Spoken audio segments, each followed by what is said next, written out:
오늘은 45번째 시간으로 여호와 이름의 뜻에 대하여 해석하여 드리겠습니다. 본문 말씀.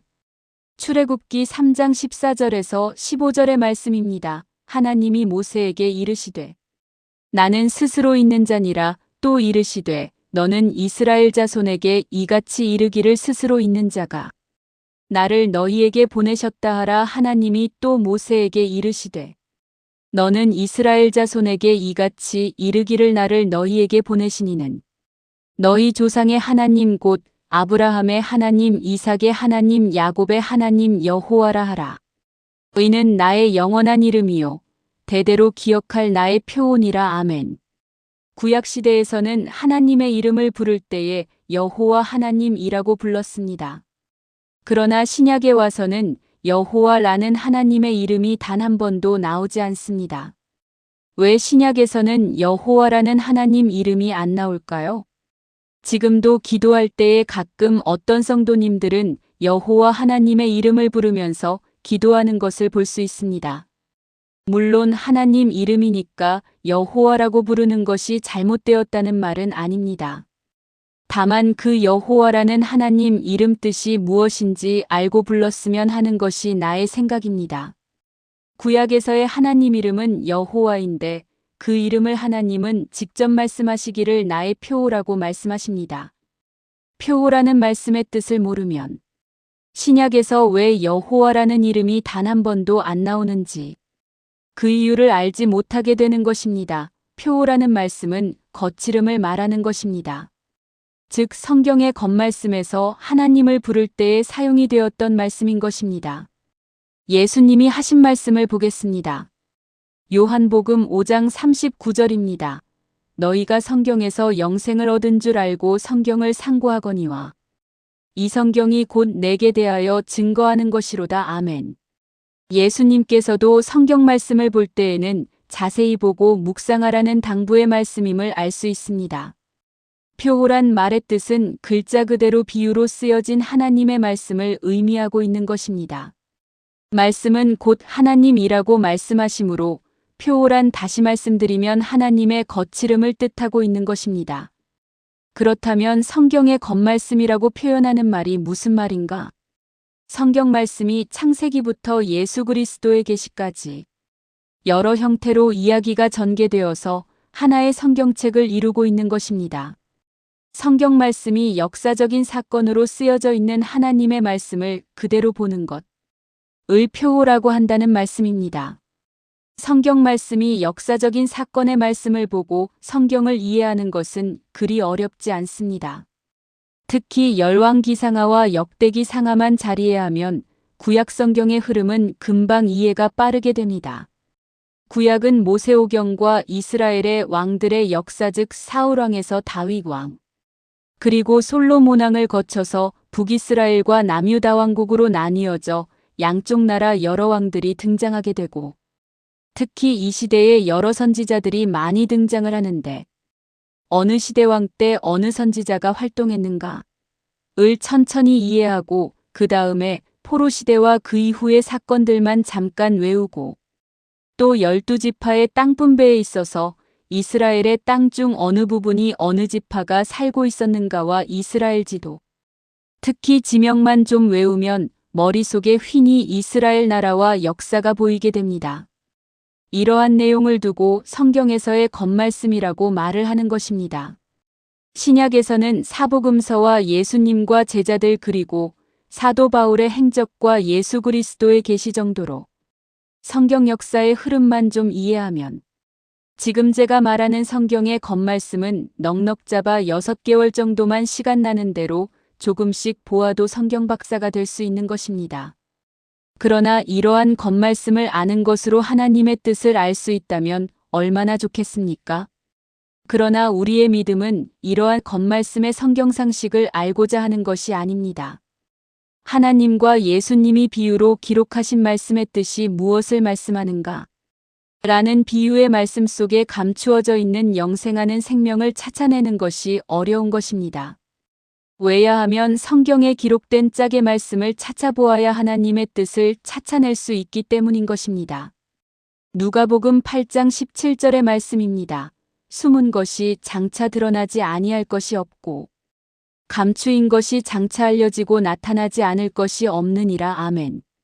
말씀인즉 성경의 모든 비유의 말씀이 숨겨져 있고 감추어져 있으므로 하나님의 영생하는 생명을 찾아내는 일이 쉽지만은 않다는 말씀입니다.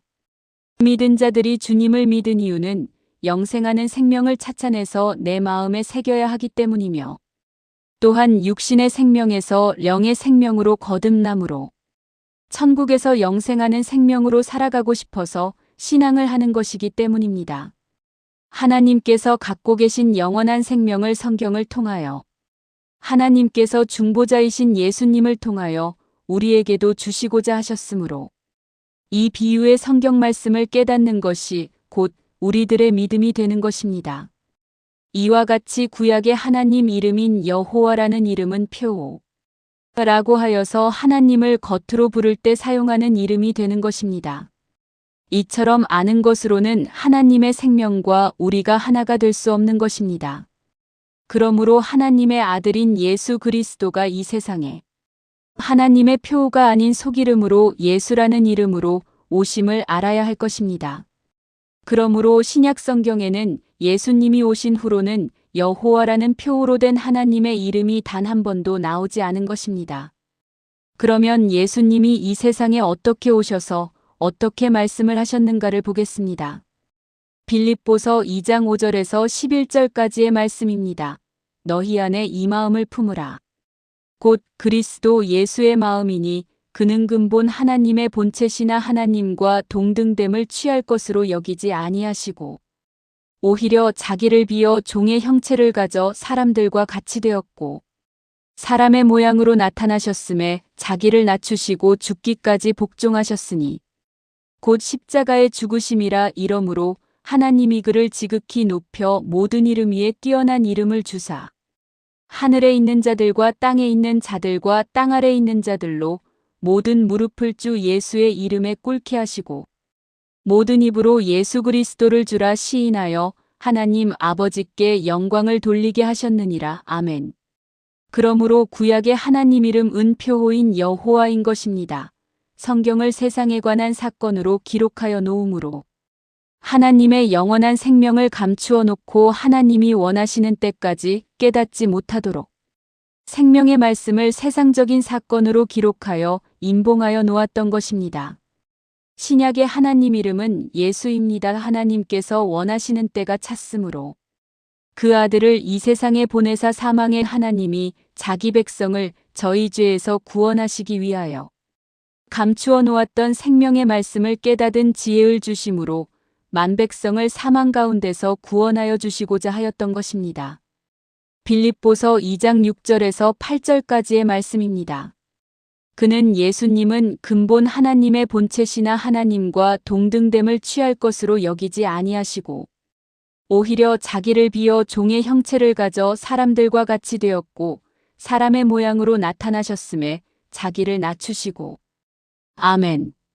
예수님이 곧 하나님의 본체시나 자기를 낮추어서 하나님의 아들로 사람의 육신의 형상을 입고 이 세상에 오셔서 백성들의 죄와 악함을 직접 알아보셨던 것입니다.